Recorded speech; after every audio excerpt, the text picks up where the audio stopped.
ভাবিলো যে এতিয়া ওলাই যাওঁ, আজি নংজং যোৱা নাই, এপাক ওলাই যাওঁ বুলি ভাবিলো আমি। ঠিক আছে, কেইটামান বজাত ডিচিশ্যন লৈছিলে আপোনালোকে ওলাই যোৱা? খেলখন শেষ হোৱাৰ পিছতে আৰু।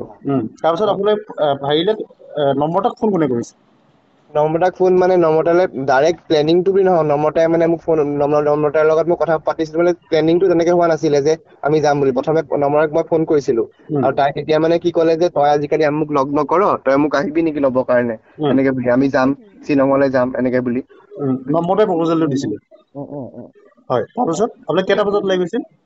আমি ওলাই গৈছিলো আপোনাৰ এটাৰ পিছত গৈছো আৰু। কিন্তু আৰু এটা 142 এনেকুৱা মানত ওলাই গৈছো। তাৰপিছত আপোনালোকে ক'লৈকে গ'লগে? আমি এইটো কি আছিলে নংপু পাৰ হৈ আপোনাৰ উমিয়ামলৈকে গৈছিলো।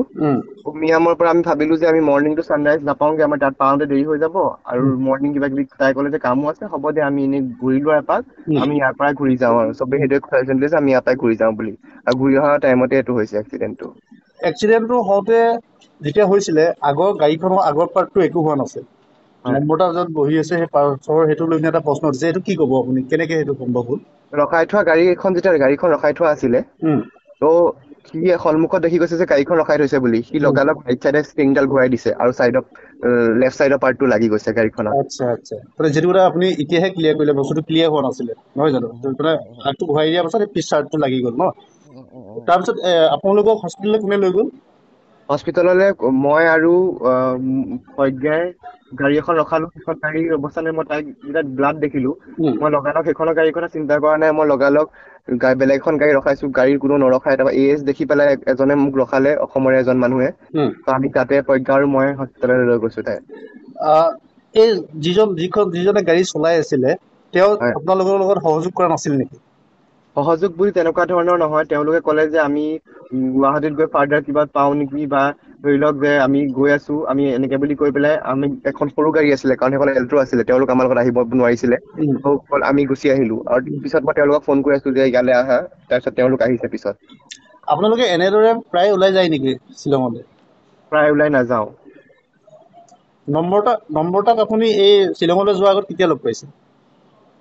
বহুত বছৰৰ পৰা চিনাকি, আপুনি যদি চাই ছচিয়েল মিডিয়া চাই কিবা প্ৰায় মোৰ প্ৰতিটো ইভেন্ট, মোৰ ৰিং চেৰেমনি, দিৱালীত, সকলো টাইমতে তাই মোৰ লগতে আছে as a friend.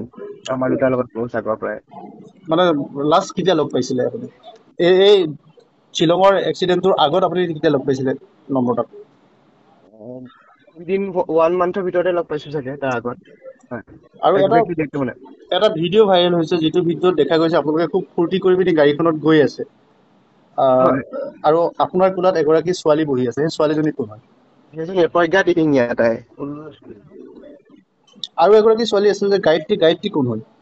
Gayatri অনায়তৰ friend হয়, অনায়তৰ। অনায়তৰ ফ্ৰেণ্ডো নম্বৰটাৰ লগত অনায়তৰ কিবা সম্পৰ্ক আছিল নে আগতে? আগতে একো সম্পৰ্ক নাই, তেনেকে পাৰ্টিত লগ পাই নৰ্মেল ফ্ৰেণ্ডছ। পাৰ্টিত লগ পাই নৰ্মেল, ধৰি লওক ক'ৰবাত যদি তেনেকে মোৰ ৰিং চেৰেমনি লগ পাইছে, তেনেকে মিউচুৱেল হিচাপে চিনাকি হৈছে। দিৱালীত আমি একেলগে চেলিব্ৰেট কৰিছো, দিৱালী টাইমত তেনেকে লগ পাইছে, বেলেগ কোনো একো সম্পৰ্ক নাই, বন্ধুত্ব। আপোনাৰ খেলখন যেতিয়া চাইছিলে ঘৰত, আপুনি কৈছে কাহিলীপাৰা ঘৰত আপুনি খেল চাই আছিলে, IPL ফাইনেলখন, তেতিয়া আপোনালোক কেইগৰাকী আছিলে খেল চাওঁতে? 4 গৰাকী। কোন কোন আছিলে? অনায়ত, মই, প্ৰজ্ঞা, গায়ত্ৰী। এতিয়া বহুত কথা ওলাইছে যে, বিভিন্ন কথা ওলাইছে, মই আপোনাক স্পষ্টকে সুধিছো, আপুনি স্পষ্টকে উত্তৰটো দিলে মই ভাল পাম। যে এই ধৰণে আপোনালোক যেতিয়া ওলাই গৈছিলে, ওলাই যোৱা অন্তৰালত বেলেগ কথা বতৰা কিছুমান আছে বুলি চৰ্চা হৈছে, এই বিষয়ে আপুনি কি ক'ব? তেনেকুৱা একো কথা বতৰা নাই, এইটো নৰ্মেল এটা ঘটনা, এইটো এটা দুৰ্ঘটনা হৈছে, নৰ্মেল ঘটনা। সেইটো বহুত বেলেগ ৰূপ দিব চেষ্টা কৰিছে, যিটো নহয়।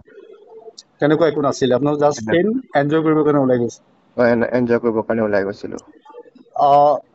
নম্বৰটাৰ পৰিয়ালৰ প্ৰথম কোনে যোগাযোগ কৰিছিল? আপোনালোকে খবৰ দিছিল?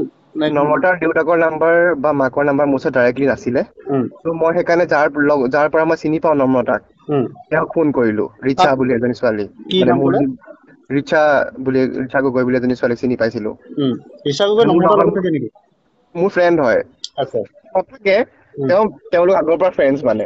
ত' মই নাম্বাৰটো বিচাৰিলো আংকুলৰ। ত' ৰিচাই অলৰেডি আংকুলক ক'লে ফোন কৰি পেলাই। তাৰপিছত আংকুলক মোৰ ফোন নাম্বাৰ শ্বেয়াৰ কৰিলে, আংকুলে মোক কথা পাতিলে। মই আংকুলক তাৰপিছত মই ফোন নাম্বাৰটো লৈ পেলাই ৰিচাৰ পৰা লৈ পেলাই মই আংকুলক জনাইছো। ৰিচাই প্ৰথমে জনাইছে, তাৰপিছত মই আংকুলক ফোন কৰিছো নম্ৰতা দেউতাকক। নম্ৰতা দেউতাকে আপুনি যেতিয়া সেই খবৰটো দিছিলে তেতিয়া আপোনালোক হস্পিটেলত আছিল? হস্পিটেলত আছিলো।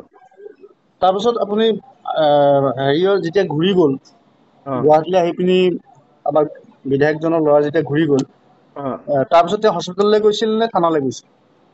তেওঁ হস্পিটেললৈ আহিছিলে। ঠিক আছে, হ'ব।